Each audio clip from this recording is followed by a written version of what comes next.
Greetings and welcome. It's Russell Paul Arthur here from Grace Sovereignty Academy. And today I will address a cultural movement that's happening in the UK right now. I am referring to a nationwide hysteria that has been coined raising the flag, where men all across the UK, in response to the civil unrest taking place in the country right now, are raising a British flag as a show of national identity and national pride. Because the United Kingdom is far from united in a cultural sense. The United Kingdom is more like a divided kingdom. It has become a multicultural and multi-religious country where different cultures and different religions have failed to integrate and unify. And now we are witnessing social disintegration and civil unrest as different cultures and religions rally against each other and clash. And in this video, I shall endow you with a different perspective on this situation, a perspective that you have not heard anywhere else before. I will share with you some important facts and enlighten you to some uncomfortable truths about these British flags being raised across Britain, because those British flags have an original meaning, original intention, and original representation that has nothing to do with national identity, culture, or heritage. Those British flags have everything to do with the sovereign leaders who rule over the people of the nation. So let's get into this. There is a nationwide frenzy known as raising the flag taking place in the UK right now. And this started as a grassroots movement called Operation Raise the Colours. And it has been reported but not confirmed as fact, that this campaign, Operation Raise the Colours, was co-founded and started by a British man named Andrew Currian. Andrew Currian is a painter and decorator who apparently has links to some political movements focused on defending English culture and heritage. And this Andrew Currian, who started the movement of raising a British flag, urged people across the UK to display British flags to support English culture and heritage. Now, for one single man who has not achieved anything of noteworthiness, who really is a nobody in context of a whole nation of people, for this one man to have started such a large nationwide movement, in my humble opinion, is very suspect, because this one man and his campaign must have been thrusted into the limelight of the media. The media must have pushed and pushed his campaign for the whole thing to take hold and gain traction. And you do not get major media traction unless the media wants you to blow up. And when the media wants something to happen, there is always an agenda, a motive. So what is raising the flag all about? It is where members of the general public, mainly young and belligerent men, will raise a British flag, will paint and pin the St. George's Cross or Union Jack on lampposts, roundabouts, buildings and other public spaces, doing so as a ceremonial event. The raising of the flag is a declaration, statement of national identity and national pride. It is a patriotic movement and calling that expresses a desire for the original heritage of the country to be noticed, respected and revamped, which on the surface level, from my perspective, is a reasonable thing to do, so long as you do not cause harm, damage or loss, so long as you do not trespass against or violate someone else's property. If raising a British flag is what clicks your switch and floats your boat and nobody gets harmed, go for it. However, these people who are keen to display the British flag to support the culture and heritage of their nation, many of them are causing harm by defacing and damaging public property. What most of these people who are raising the flag fail to recognise is that those British flags, the St. George's Cross and Union Jack, they were not originally intended or created as flags that represent a national identity, culture, or heritage. Originally, these British flags were created by sovereign authorities to symbolise the sovereign wealth and power of a crown empire that rules over Britain. These British flags, the St. George's Cross and Union Jack, were originally created to represent the interests of a crown empire. And what I'm about to share with you can be researched and confirmed. Many centuries ago, a crown empire conquered and captured the land, people and resources of the British Isles. This crown empire is a coalition between royalty and religion. This crown empire has royal and religious leaders that rule over the people of the land. And the British flags, the St. George's Cross and Union Jack, represent the authority and power of the sovereign leaders who rule over all British citizens, who rule over all those who identify as a British national. So let's examine these British flags, the St. George's Cross and Union Jack. We start with the Union Jack. Where did this flag come from? What does it originally and truly represent? Why was the flag designed that way? The Union Jack flag is also known as the flag of Great Britain, the King's colour, the Union flag. The flag was originally commissioned and designed by King James V and I, who was alive between 1566 and 1625. King James, at one stage of his life, was the King of Scotland and the King of England, back in the day when Scotland and England were separate kingdoms. During his royal tenure, King James had a personal ambition for Scotland and England to be established as a single country, under one monarch, one parliament and one law. Following two crown legislations known as the Treaty of Union and Acts of Union 1707, King James' ambition was realised.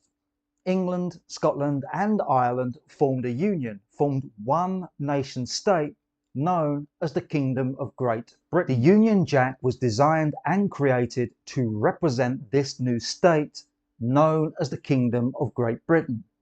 The design of the Union Jack flag is an amalgamation of several different flags. The Union flag is designed with several flags that are superimposed onto each other. The most notable flags are the Red Cross of St. George, the Saltire of St. Andrew and the St. Patrick's flag. The reason these flags were used in the Union Jack is because each flag represents a country that had formed a union to become the Kingdom of Great Britain. Each flag also holds great significance that is relevant to the Crown Empire that rules over Great Britain. So, the Union Jack gets the Union part of its name from the fact the flag represents the union of several countries that were formed into one nation state under the rulership of one monarch. So where does the term Jack come from? A Jack refers to the use of the flag on naval ships. A Jack is a small flag flown from the bows of a ship or from the head of the spritsail mast to indicate the nationality of the vessel.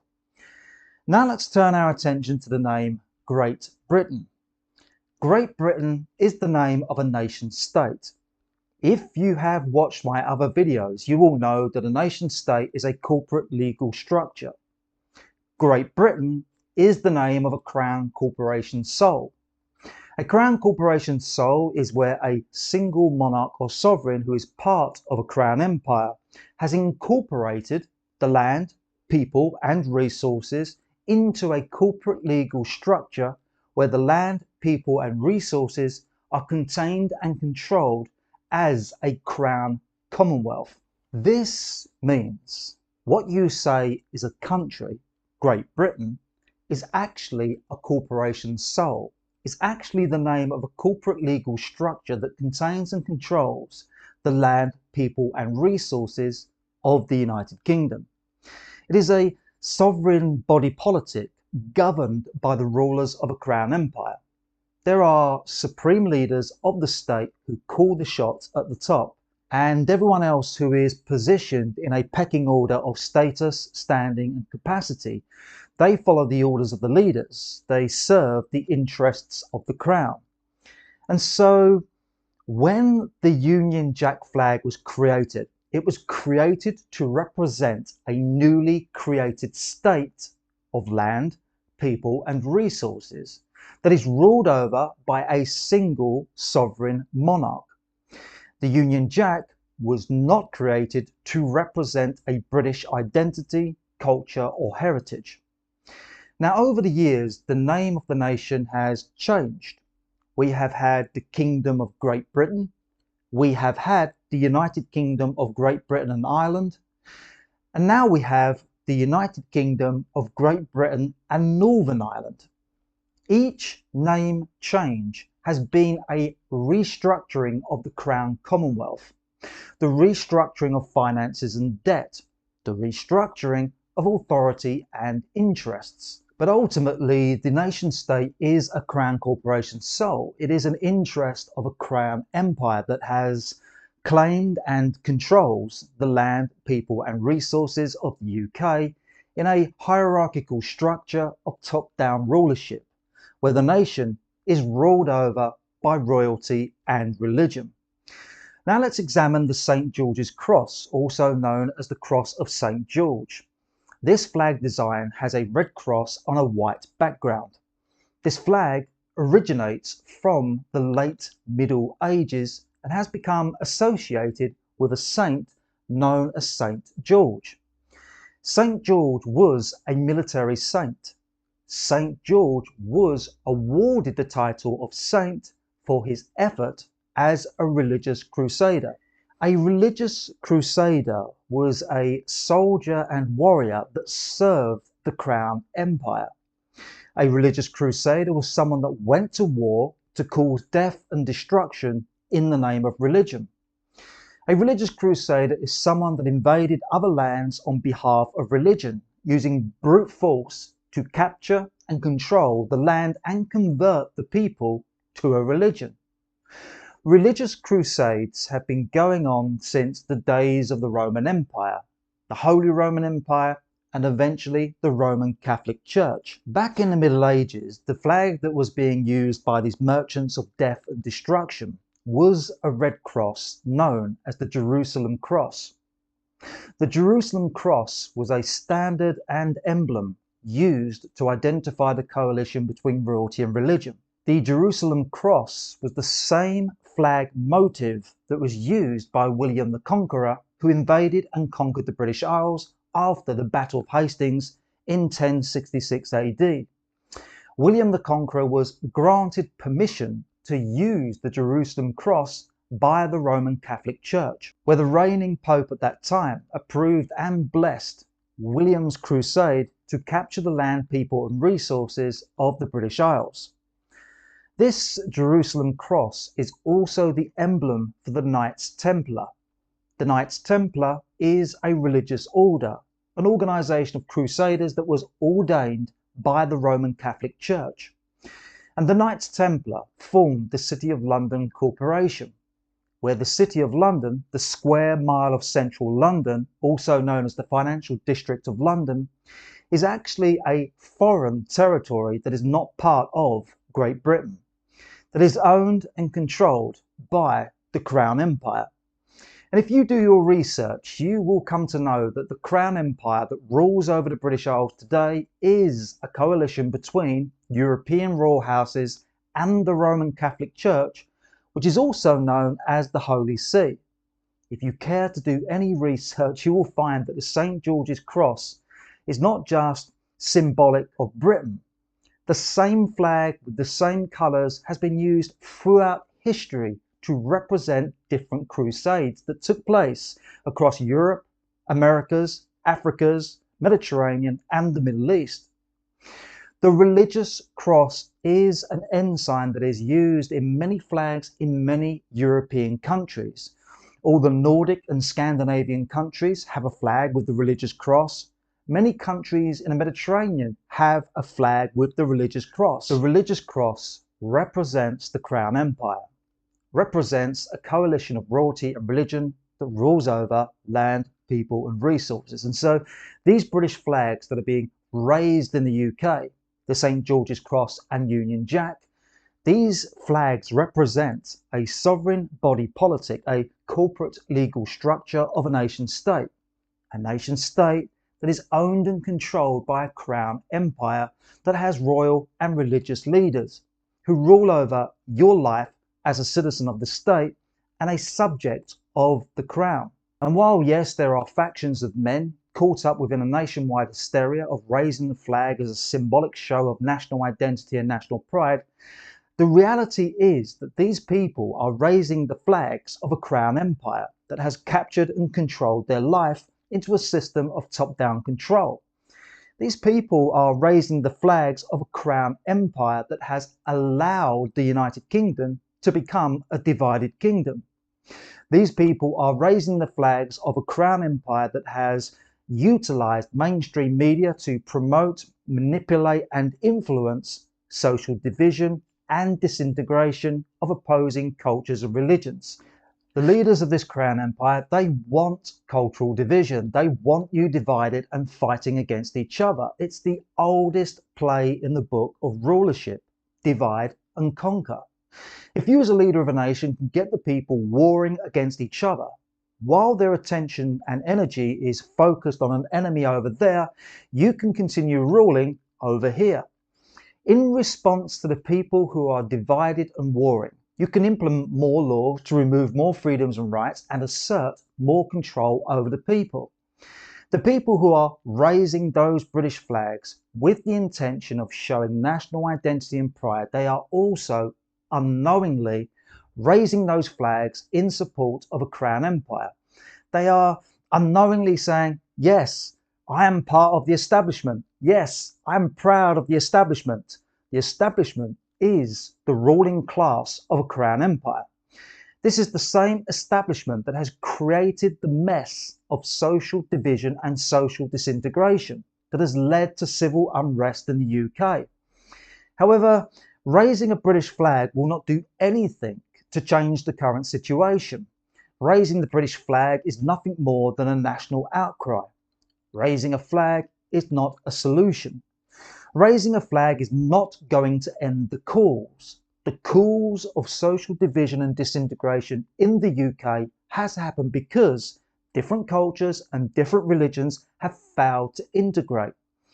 That is because these cultures and religions are divided by their differences. Divided by their differences in national identity, culture and heritage. And these differences, they can never integrate. Just like the bees will never integrate with the flies. Hawks will never integrate with sparrows and dogs will never integrate with cats. But we do not have to integrate to unify. We do not have to abandon our differences to find similarities. We can all live in harmony when we all respect, appreciate and honour all forms of life. But so long as people continue to oppose other people, where they take a side, defend a side and impose a side, so long as people continue to promote their differences and say, I'm right and you're wrong, it's this way and not that way, so long as people hold contempt and disdain for the identity, culture and beliefs of other people, there will always be division. It will only come to an end when we can all live and let live, when we no longer impose our way of life onto others, when we can be allowing and tolerant with other people who hold different perspectives on life. This means the change that we are looking for is not out there. This means the change must come from within. As within, so without. We make a psychological change. We transcend our personal identity. We resolve our own internal battles. We find internal peace. Internal peace comes when we are no longer playing the role of a victim and where there is no one to judge and blame. Internal peace comes when we are no longer playing the role of a villain, where there is no one to attack and punish. Internal peace comes when we are no longer playing the role of a victor because there is no one to save or defend against. Internal peace comes when we stop taking sides, stop playing games, stop playing soldiers, stop acting belligerent. That is exactly what we are doing here at Grace Sovereignty Academy. We as a private community of sovereign men and women are evolving beyond national identity. We are withdrawing our consent to be ruled over by people who do not care about us. We are refusing to participate in any movement that creates and promotes division. We are walking away from the battlefield of politics, culture, and religion. We seek harmony and peace. And if you are sick and tired of witnessing the division and disintegration of society, if you have reached a place where enough is enough, if you want to realize a better vision for the future, then I encourage you to consider joining Grace Sovereignty Academy. I invite you to qualify for a free 60-day trial of our academy so that you can better understand how what we are doing can assist you and your evolution. It may be the answer that you are looking for.